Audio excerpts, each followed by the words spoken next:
وسلم وبارك على سيدنا محمد وعلى آله وصحبه أجمعين أما بعد.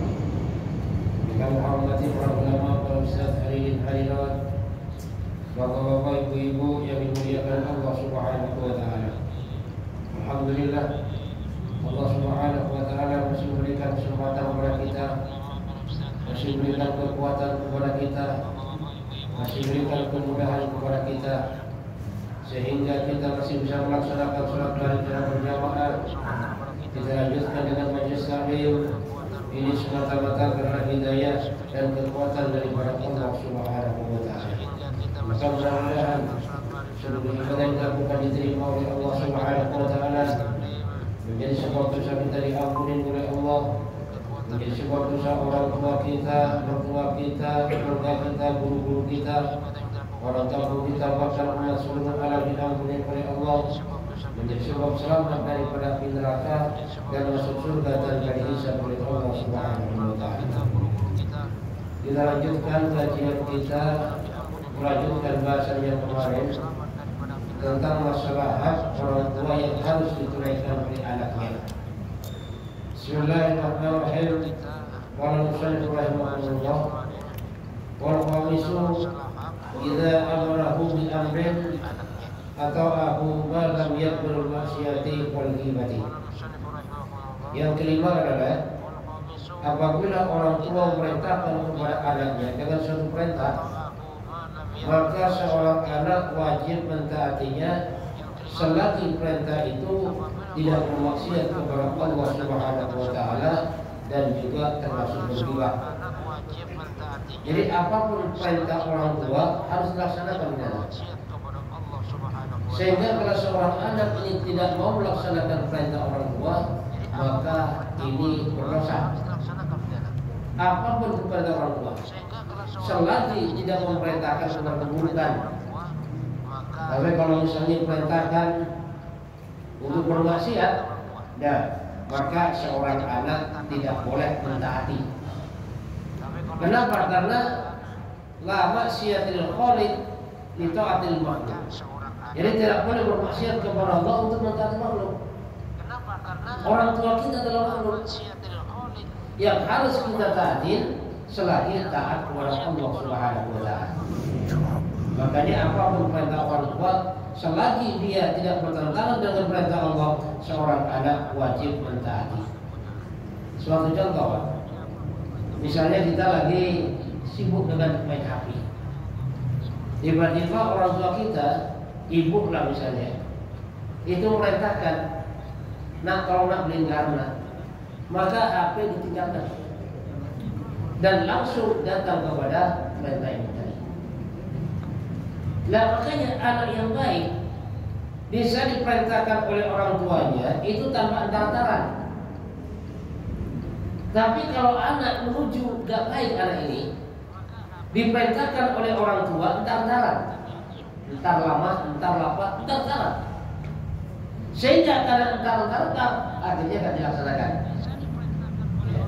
Jadi kewajiban anak yang harus diberikan kepada orang tua, apabila orang tuanya memerintahkan, maka anak wajib untuk mentaatinya. Suatu contoh, misalnya orang tuanya lihat anaknya nggak pernah ke masjid, Bang. Sama orang tuanya diperintahkan ke masjid, ini wajib nih, wajib datang ke masjid. Orang tuanya lihat anaknya nggak pernah sholat, diperintahkan sholat oleh orang tuanya, wajib. Memang yang pertama kewajiban daripada Allah Subhanahu wa taala, dan karena dia tidak melaksanakan perintah Allah, maka saat diperintah oleh orang tuanya, maka di situ juga merupakan satu kewajiban yang harus ditunaikan oleh anaknya. Cuma kadang-kadang yang terjadi, ya, anak zaman sekarang bahkan diperintah orang tuanya sudah banget. Kalau disuruh temannya cepat, tapi kalau sudah disuruh orang tuanya susah banget. Suruh beli garam aja susah, suruh ini susah, macam-macam alasannya. Lah kenapa terjadi yang semacam itu? Karena bisa jadi anak zaman sekarang itu akhlak atau adab ini kurang diajarkan dalam kehidupan. Atau bahkan walaupun dia diajarkan agama di sekolah, kadang-kadang tidak mengajarkan masalah akhlak, bagaimana akhlak kepada orang tua, bagaimana akhlak kepada guru, apa seharusnya diperbuat kepada orang tuanya. Sehingga banyak anak yang tidak tahu akhlak kepada orang tuanya. Sehingga orang tuanya ini dianggap apaan gitu. Kalau anaknya minta harus ada, tapi kalau orang tuanya nyuruh nggak pernah mau. Ya kan? Jadi kalau minta harus ada ini. Walaupun orang tuanya nggak ada, harus diada-adain. Tapi kalau orang tuanya nyuruh, belum tentu ditaati oleh anaknya. Itu yang kelima. Wasadisu yang keenam, aitakallama ma'ahu bil layyin wa takallamu ma'ahu bil kalamil ghaiz. Hendaklah seorang anak berbicara dengan orang tuanya ini dengan cara lembut, dan dilarang berbicara dengan pembicaraan yang keras, apalagi sampai membentak orang tuanya. Makanya Pak, misalnya ada anak bicara kepada orang tuanya yang mungkin sama-sama kesel lah ya, yang dengar pembicaraan anaknya itu sampai akhirnya orang tuanya itu memulangkan, menurunkan nada bicaranya, berarti anak ini sudah bisa disebut sebagai anak yang durhaka kepada orang tua. Jadi awalnya bicara seimbang suaranya, tapi lama-lama karena orang tuanya ini merasa terpojok apa-apa, tiba-tiba pelan suaranya orang tua. Kondisi yang semacam ini sudah bisa dibilang anak itu adalah anak yang durhaka. Makanya kalau bicara sama orang tua bilangin dengan lembut, dengan sopan.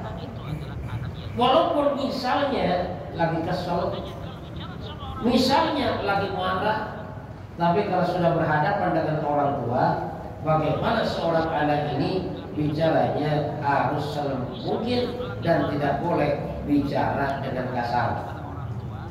Apalagi orang tuanya dimaki-maki, apalagi orang tuanya dibentak-bentak.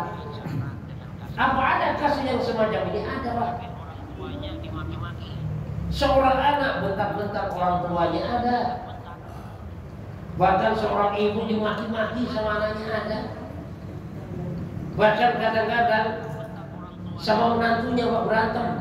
Coba bayangkan, kalau ada mertua berantem sama menantu, yang kurang ajar menantunya. Walaupun alasannya mertua saya itu cerewet, nggak ada benernya orang. Ya memang yang namanya orang Pak, apalagi ibu-ibu kan semakin tua itu memang kondisinya semakin cerewet, itu biasa itu. Okay. Jadi kalau misalnya ada menantu ngomong mertua saya itu cerewet, udah balasin aja. Suatu saat kamu kalau udah tua juga cerewet. Nah makanya seandainya ada berantem mertua dan menantu, tetap saja yang salah menantunya. Inilah saking mulianya kedudukan daripada yang namanya orang tua. Makanya dalam Al-Quran sampai diceritakan gini, wala taqul lahuma uff. Jadi kita bicara gitu jangan. Bapak nggak boleh Pak. Uff nggak boleh. Itu nggak boleh. Kenapa? Karena itu juga akan menyakiti daripada yang namanya hati orang tua. Ya. Jadi harus bicara dengan yang sopan. Sopan ini Pak, ya termasuk bicaranya nggak menyakitin. Cuman kalau di Jawa ini kan ada yang istilahnya promoinggilnya kan. Sebenarnya walaupun bicaranya menyebut promoinggil Pak, tapi kalau menyakitkan orang tua sama saja tuh. Ya.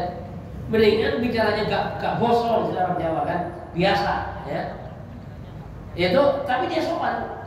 Itu lebih baik karena tidak menyakitin daripada hati orang tua daripada dengan bahasa halus promoinggil yang bagus tapi ternyata nyelkit kepada hati orang tua. Itu nggak boleh. Ya. Jadi bagaimana benar-benar kita pembicaraan kita itu benar-benar jaga dengan orang tua. Jangan sampai orang tua tersinggung dengan omongan kita, walaupun kita sudah jadi orang hebat. Ya. Misalnya orang tua kita Pak dari dulu begitu-begitu saja. Atau bahkan orang tua kita nggak pendidikan, orang tua kita orang bodoh banget misalnya, anaknya jadi orang hebat, anaknya jadi orang pintar, tapi tetap kedudukan orang tua itu masih di atas daripada yang namanya anak. Sehebat apapun itu anak, sepintar apapun itu anak, masih tetap tunduk kepada orang tua dan bicaranya harus diatur bagaimana dengan pembicaraan yang halus, dengan pembicaraan yang tidak menyakiti daripada hati orang tua. Yang keenam, wasabiu alla yad'u bismi. Yang ketujuh, yang harus ditunaikan oleh anak terhadap orang tuanya, hendaklah seorang anak ini tidak memanggil orang tuanya dengan namanya. Benar kan? Misalnya orang tuanya namanya Usman, Usman nggak boleh. Jadi nggak boleh memanggil orang tuanya dengan namanya, walaupun benar. Walaupun misalnya bapak namanya Usman, nggak boleh seorang anak itu manggil Hai Usman, nggak boleh. Nah sekarang itu banyak terjadi Pak. Jadi memanggil nama orang tua temannya, bahkan manggil temannya dipanggil dengan nama orang tuanya, ini nggak boleh Pak. Ya. Misalnya anaknya itu namanya Muhammad, bapaknya itu namanya Ali, tapi dipanggil Ali, nggak boleh. Kenapa? Karena sama halnya memanggil temannya dengan sebutan bapaknya, sama halnya itu pun juga nggak beradab terhadap orang tuanya. Jadi banyak Pak, apa itu anak-anak yang sebaya SD sekarang itu Pak, ya, saya sering dengar di masjid musola itu kadang-kadang memanggil temannya itu yang dipanggil nama bapaknya. Ini nggak boleh, ya kan? Bahkan seandainya ada anak kita, cucu kita manggil temannya dengan nama bapaknya, kita harus melarang, jangan, nggak boleh. Karena itu merupakan akhlak yang tercela, bukan akhlak yang terpuji. Memanggil orang tua temannya dengan namanya, atau bahkan memanggil temannya dengan nama orang tuanya, itu merupakan adab, ya. Kenapa? Karena di saat ada seseorang memanggil temannya dengan nama orang tuanya, suatu saat dia pun akan dipanggil oleh temannya dengan nama orang tuanya juga. Sehingga apa? Sehingga nanti saling mengejek nama orang tua satu dengan yang lainnya. Ya. Dan hal yang semacam ini perlu diperhatikan, ya kan? Nah, makanya misalnya ibunya manggil suaminya jangan pakai manggil nama. Kenapa? Karena kalau pakai manggil nama nanti anak mengikut. Misalnya namanya Ahmad gitu kan, istrinya manggil Ahmad, nanti anaknya pun juga manggil Ahmad, Ahmad sini Ahmad, nah gitu. Nah, jadi harus dibahasakan bagaimana dengan bahasa yang bagus. Ya manggil namanya kalau lagi berduaan dan panggilan mesranya Ahmad, nah, boleh itu. Anak gak dengar. Karena kalau anak sampai dengar, nanti bapaknya pun dipanggil Ahmad sama anaknya. Karena yang namanya anak kecil Pak, itu selalu ngikutin apa yang didengar dilihat. Nah makanya seorang suami manggil istrinya pun juga harus hati-hati. Kenapa? Karena seorang suami kalau manggil istrinya dengan panggilan yang macam-macam, nanti anaknya pun akan seperti itu. Kadang kan ada juga kan seorang suami saking keselnya sama istrinya, nggak tahu habis berantem masalah apa kan. Sehingga apa? Sehingga istrinya dipanggil monyet, coba bayangkan. Dia dengar oleh anaknya. Nah terus anaknya ditanya sama tetangganya, nah kamu anaknya siapa? Nah saya anaknya mama. Mama siapa? Ya pokoknya mama. Mamamu kan punya nama. Siapa nama mamamu? Ya mama. Coba bapakmu yang kamu manggil siapa? Kalau bapak manggil mama si monyet. Ini direkam oleh anak. Nah makanya kita harus hati-hati kalau manggil itu harus dengan panggilan yang baik. Supaya apa? Supaya anak pun nanti terbiasa dengan panggilan yang baik. Makanya ini bahwasanya di antaranya yang harus dilakukan oleh seorang anak kepada orang tua, tidak boleh memanggil dengan namanya langsung. Ya bisa juga dengan panggilan bapak, bisa juga dengan abah, bisa juga dengan abi. Kalau orang Jawa bisa juga dengan bobo, itu boleh. Panggilan-panggilan yang memang panggilan itu sudah terbiasa di kampung itu, bukan manggil daripada namanya. Kayak wasamin yang ke-8 ayyam siyahul fam. Selanjutnya yang ke-8 ini bahwasanya yang harus ditunaikan oleh seorang anak kepada orang tuanya, ayyam siyahul fam, hendaklah kalau berjalan di belakang orang tuanya. Maka dulu Pak, suatu ketika di zaman Nabi ada seorang pemuda berjalan, ya, berbarengan itu sejajar dengan orang tuanya. Maka Nabi bertanya, siapa pemuda itu dan siapa orang tua? Oh, pemuda itu anaknya yang tua bapaknya. Makanya kata Nabi, kurang ajar tuan. Kalau bahasa kita dia berjalan sejajar aja nggak boleh. Kalau kita berjalan alam pada orang tua, berjalan di belakang orang tuanya. Apa ini nyalip? Nah, kecuali kalau memang itu diizinkan oleh orang tuanya, udah nak, kamu sekarang berjalannya di depan, boleh. Tapi selagi orang tua itu tidak mengizinkan seperti itu, kita jalan bareng, maka seorang anak berjalan di belakang daripada orang tuanya. Ini merupakan akhlak yang harus dijaga oleh seorang anak. Jangan mentang-mentang sudah hebat lalu berjalan di depan orang tua. Kecuali kalau memang ingin berjalan di depan orang tua, maka minta izin dulu, Pak, saya depan Pak, kata Bapak ya, boleh. Kalau diizin sama bapaknya. Tapi kalau kata bapaknya jangan, kan kamu kan anak saya, tetap kamu belakang, maka tetap di belakang, gak boleh di depan. Atau bahkan misalnya ada orang tua lagi duduk, maka seorang anak kalau lewat di belakang. Jadi nggak boleh seorang anak melintas di depan daripada orang tuanya, baik orang tua itu bapaknya atau bahkan ibunya. Jadi melintas harus di belakang. Nah, kalau seandainya orang tuanya sadar tengok nggak mungkin melintas di belakang, maka harus minta izin, Pak, saya lupa lewat Pak ya. Atau bahkan dari ucapan polisi, kenapa nggak ada jalan di belakangnya? Tapi selagi masih ada jalan di belakangnya, maka seorang anak tidak boleh melintas di depan orang tua, tapi harus melintasnya di belakang orang tua. Itu pun dengan menunjukkan penghormatan. Jadi duduk di yang biasa duduk orang tua itu nggak boleh juga. Kan biasanya kan ada kan, kalau di rumah misalnya ada kursi yang memang biasa didudukkan oleh orang tua, maka seorang anak nggak boleh duduk di sini, kecuali minta izin.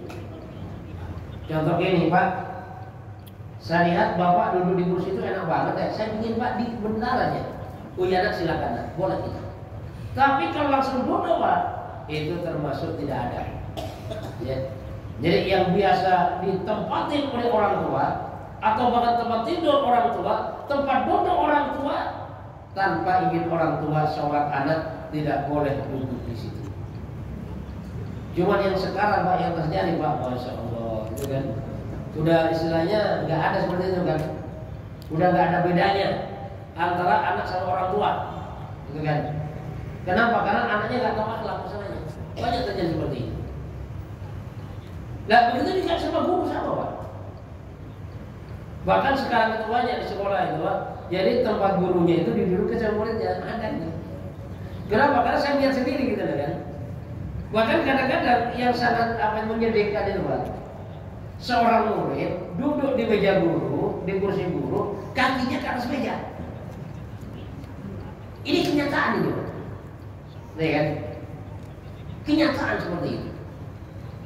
Nah saya berpikir kalau di sekolahnya seperti itu gimana di rumahnya?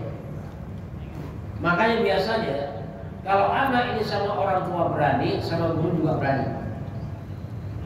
Kalau anak ini baik sama orang tuanya, sama guru biasa juga baik. Kenapa? Karena kedua-duanya orang tua. Orang tua kandung yang ngurusi masalah biologisnya, termasuk makan dan sebagainya, sedangkan guru yang mengurus masalah spiritualnya. Sehingga orang hidup di dunia ini gak lepas daripada dua orang tua ini. Orang tua yang biayai, orang guru yang mengajarkan. Sehingga kadang-kadang gak punya orang tua, tapi kalau punya guru, maka orang ini bisa berhasil, sukses dan sebagainya. Bisa jadi orang besar. Kenapa? Karena punya guru yang membimbing daripada spiritualnya. Makanya ada ungkapan gini, Pak. Kalau ingin dunianya berkah, maka berbaktilah kepada orang tua. Apabila ilmunya kepingin manfaat, berbaktilah kepada guru. Dan itu nggak bisa dipisahkan satu sama lain. Nah, makanya perlu juga anak kita, cucu kita ajarkan akhlak seperti itu. Akhlak kepada orang tua diajarkan, akhlak kepada guru diajarkan, akhlak kepada teman diajarkan, akhlak kepada tetangga diajarkan. Sehingga apa? Sehingga nanti menjadi anak-anak yang berakhlak. Atau bahkan berjalan saja. Misalnya ada orang tua berjalan, ya udah Pak, nggak boleh langsung nyalip Pak. Kalau mau nyalip, mau duluan, itu harus izin dulu Pak. Saya izin Pak duluan ya. Oh ya nak silakan. Gitu. Ya kecuali kalau di jalan raya beda, ya. Kalau di jalan raya naik motor atau naik mobil kan, apalagi jalan macet, itu beda lagi tuh. Ya, itu karena darurat. Bahkan kalau orang-orang dulu Pak, hebatnya orang-orang dulu itu, ya. Jadi ada satu misal di kampung, dia itu naik sepeda Pak. Karena tahu gurunya itu jalan kaki, ya, maka di saat mau melewati gurunya dia turun dituntun dari dalam. Saking takutnya. Begitu juga semua orang tua seperti itu. Dan makanya akhlak orang-orang dulu itu lebih tertanam daripada anak zaman sekarang. Kenapa? Karena kalau anak zaman dulu Pak, gurunya itu mendidiknya itu lebih bebas daripada anak zaman sekarang. Karena kalau zaman dulu kalau nggak bisa diatur, bisa langsung digaplok sama gurunya bisa. Bisa juga langsung dirotan itu buku bisa itu. Lapor sama orang tua, di rumah ditambah sama orang tua. Lah makanya orang-orang dulu itu termasuk saya sendiri. Kalau misalnya dipukul oleh guru, dimarahin oleh guru, nggak berani tuh lapor sama orang tua. Kenapa? Lapor tambah. Beda anak zaman sekarang, dimarahin sama guru, dilaporin ke orang tuanya, pengacara datang di sekolah. Nah saya ada teman juga Pak itu kan, marahin muridnya karena salah dimarahin. Besok datang pengacara ke sekolah, mau mempermasalahkan daripada gurunya tadi. Nah, kalau sudah seperti ini, nanti siap-siap aja, ya. Orang tua yang semacam ini akan disiksa oleh anaknya sendiri. Minimal disiksa batin oleh anaknya sendiri. Kenapa? Karena anak ini tidak bisa dididik. Makanya guru zaman sekarang itu hanya mengajar, bukan mendidik. Mengajar, merubah daripada bodoh jadi pintar, itu mengajar. Kalau mendidik, merubah dari nggak baik jadi baik. Makanya merubahnya itu ya kadang-kadang harus dijemur dulu bisa berubah. Atau bahkan kadang-kadang dicubit bisa berubah. Proses perubahan, itulah pendidikan. Ya sebenarnya Pak, di negara ini pun juga mendidik rakyatnya. Contoh apa? Contoh maling. Maling itu di penjara, sebenarnya dididik itu di penjara itu. Supaya apa? Keluar dari penjara nanti jadi orang baik. Itu proses. Nah makanya yang namanya pendidikan itu merubah dari yang gak baik agar supaya menjadi baik. Caranya bagaimana? Macam-macam caranya.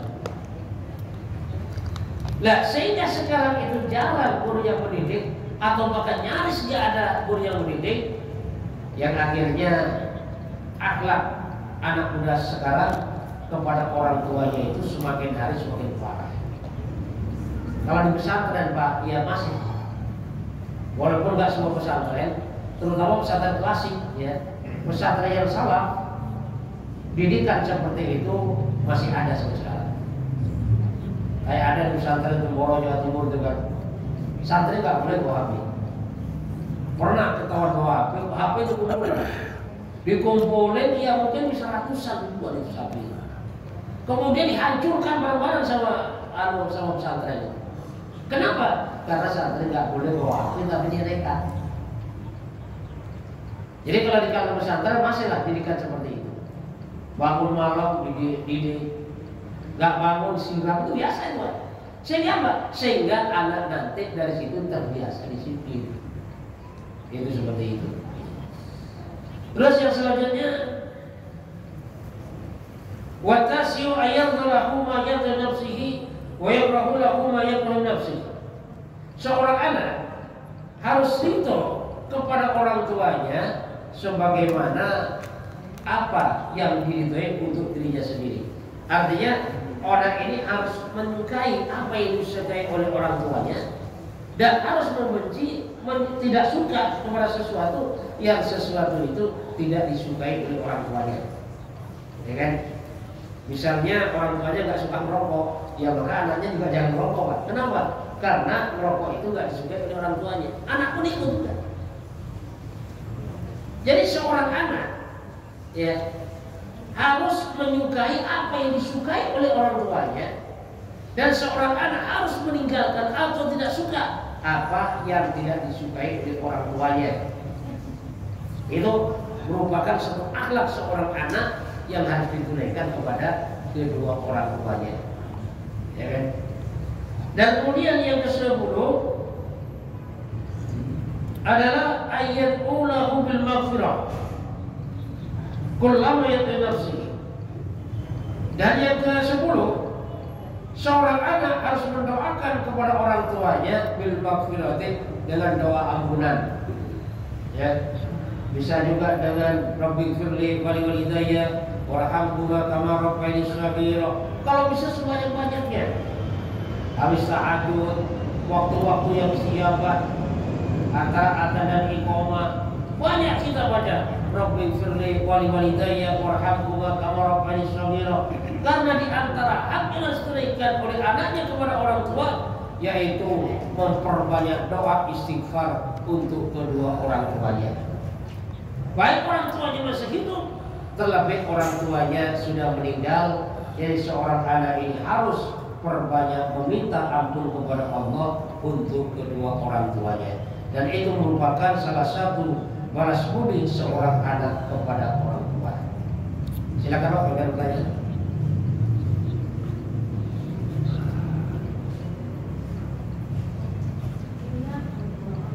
Sedikit kan? Ya. Kejadian seperti ini, kalau masih tahu cucu, saya sendiri sering begitu. Kalau cucu kan ini nenek mimin, misalnya istri saya kan mimin di Indonesia, nenek mimin boleh.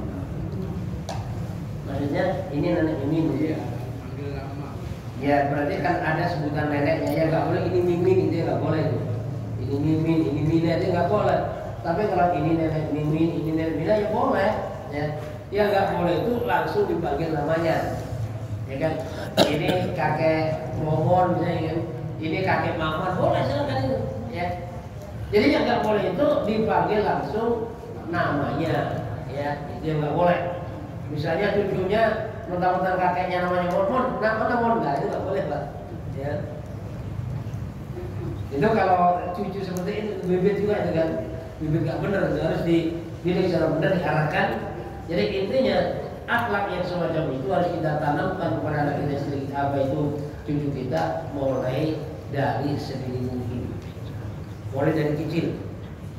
Atau bahkan Pak misalnya kan kadang-kadang anak kecil itu kalau ngambil tangan kiri itu diarahkan, nak ambil tangan kanan, makan tangan kiri diarahkan, nak tangan kanan, minum tangan kiri diarahkan, nak tangan kanan. Yang laki-laki kecil beri, nak kecilnya dulu, nak diarahkan yang kecil.